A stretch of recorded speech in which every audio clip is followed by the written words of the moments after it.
तो आज मैं आपको एक अनोखी रहस्यमय कहानी सुनाऊंगा। अगर आप चैनल पर नए हैं तो अभी सब्सक्राइब कर ले, क्योंकि यह मेरा दूसरा नया चैनल है। तथा कहानी पूरा देखे, अंत में एक अनोखा रहस्य छुपा है। धन्यवाद। तो सुनिए। एक बार की बात है, एक बहुत बड़ा व्यापारी था जिसका नाम भारती था। भारती बहुत सफल और धनी था, लेकिन वह हमेशा चिंतित रहता था। वह अपने धन, अपनी प्रतिष्ठा और अपने काम के बोझ तले दबा रहता था। उसके पास इतना धन था कि उसे हमेशा चोरी का डर लगा रहता था। वह न तो चैन से सो पाता था और न ही खुलकर हंस पाता था। एक दिन वह अपने व्यापार के सिलसिले में हिमालय की यात्रा कर रहा था। उसके साथ उसके सेवक थे और कई ऊंट थे जिन पर उसके कीमती सामान लदे हुए थे। जैसे ही वे एक घने जंगल से गुजरे, भारती ने देखा कि एक बूढ़ा आदमी बहुत ही आराम से चल रहा था। उसके पास कोई सामान नहीं था सिवाय एक छोटी सी पोटली के। भारती ने उस बूढ़े आदमी से पूछा, बाबा, आप इतनी शांति से कैसे चल रहे हैं? क्या आपको चोरी का डर नहीं है? बूढ़े आदमी ने मुस्कुराते हुए कहा, हे यात्री, मैं अपनी चिंता को अपने पास नहीं रखता। मैंने अपनी सारी चिंता महादेव को दे दी है। भारती को ये बात समझ नहीं आई। उसने सोचा कि यह बूढ़ा आदमी पागल है। वह आगे बढ़ा। कुछ दूर जाने पर उन्हें एक बड़ी ही चट्टान दिखाई दी जिसने उनका रास्ता रोक दिया था। भारती और उसके सेवक बहुत परेशान हो गए। वे नहीं जानते थे कि क्या करें। भारती ने देखा कि वही बूढ़ा आदमी अभी भी बहुत आराम से उनके पीछे आ रहा था। भारती ने उससे पूछा, बाबा, ये चट्टान हमारे रास्ते में आ गई है, अब हम क्या करें? बूढ़े आदमी ने कहा, तुम अपनी चिंता महादेव को दे दो और देखो कि क्या होता है। भारती ने फिर भी उस पर विश्वास नहीं किया, लेकिन उसके पास कोई और चारा नहीं था। उसने अपनी आंखें बंद की और मन ही मन में महादेव को याद किया। उसने कहा, हे प्रभु, मैं ये बोझ अब और नहीं उठा सकता, कृपया मेरी मदद करें। जैसे ही उसने ये कहा, अचानक एक बड़ा पेड़ उस चट्टान पर गिर गया, जिससे चट्टान कई टुकड़ों में टूट गई और उनका रास्ता साफ हो गया। भारती ये देखकर हैरान रह गया। वह बूढ़े आदमी के पास गया और उससे पूछा, बाबा, ये कैसे हुआ? बूढ़े आदमी ने कहा, जब तुमने अपनी चिंता महादेव को दी तो उन्होंने तुम्हारी मदद की। तुम्हारी चिंता तुम्हारे बोझ को बढ़ा रही थी, लेकिन जब तुमने उसे छोड़ा तो तुम्हारा रास्ता साफ हो गया। भारती ने उस बूढ़े आदमी से पूछा, आप कौन हैं? उद्धरण चिन्ह। बूढ़े आदमी ने अपनी छोटी सी पोटली खोली और उसमें से एक शिवलिंग निकाला। वह मुस्कुराए और कहा, मैं तुम्हारा ही बोझ हूँ। भारती समझ गया कि वह बूढ़ा आदमी कोई और नहीं बल्कि महादेव स्वयं थे। उसने अपने धन, अपने अहंकार और अपनी चिंता का बोझ महादेव के चरणों में रख दिया। महादेव ने भारती को ये सिखाया कि जीवन का सबसे बड़ा बोझ धन या काम नहीं बल्कि चिंता है। जब हम अपनी चिंता महादेव को सौंप देते हैं तो हमारा जीवन हल्का और आनंदमय हो जाता है। भारती ने महादेव को साक्षात देखा था और उनका उपदेश सुनकर उसका जीवन पूरी तरह बदल गया। उसने अपना सारा कीमती सामान छोड़ दिया और एक साधारण यात्री की तरह अपने गांव लौट आया। उसके सेवक और ऊंट उसे देखकर हैरान थे। वे नहीं जानते थे कि उनका धनी व्यापारी अब इतना शांत और संतुष्ट कैसे हो गया था। गांव में वापस आकर भारती ने अपने व्यापार का तरीका बदल दिया।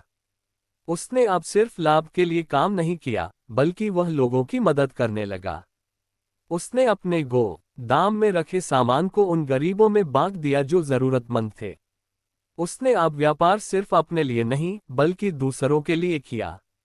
भारती का ये बदलाव देखकर धनीराम, जो पहले उससे ईर्ष्या करता था, उसके पास आया और पूछा, तुमने ऐसा क्यों किया?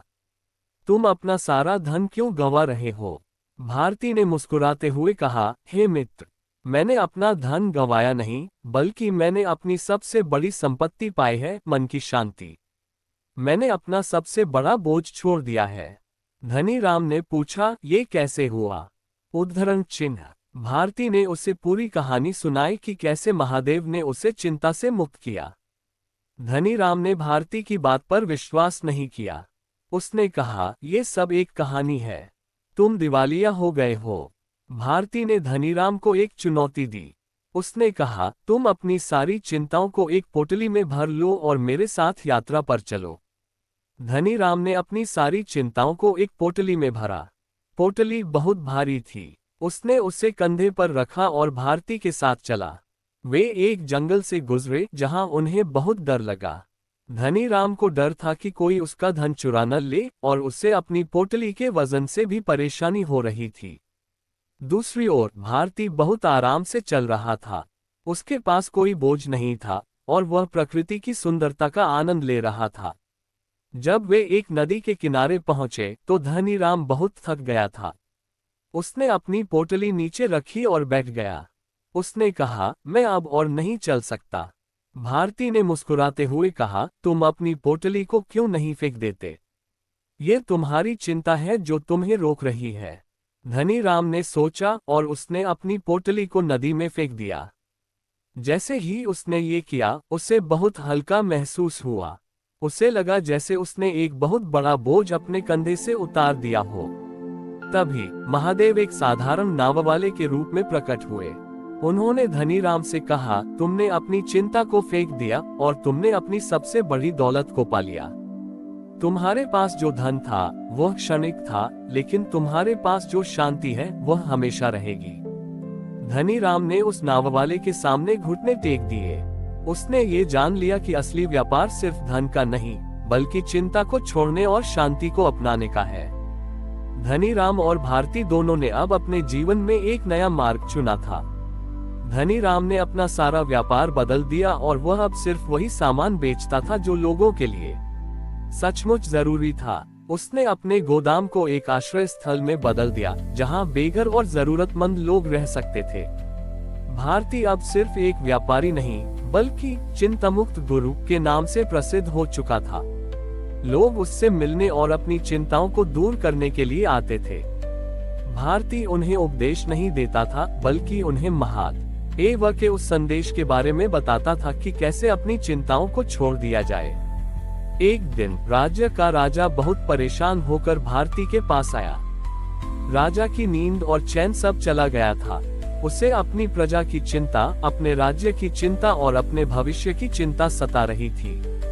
उसने भारती से कहा, हे गुरु, मैं अपनी सारी चिंताओं से मुक्त होना चाहता हूँ। क्या आप मेरी मदद कर सकते हैं? भारती ने मुस्कुराते हुए कहा, महाराज, आपकी मदद मैं नहीं बल्कि महादेव करेंगे। मैं बस आपको रास्ता दिखाऊंगा।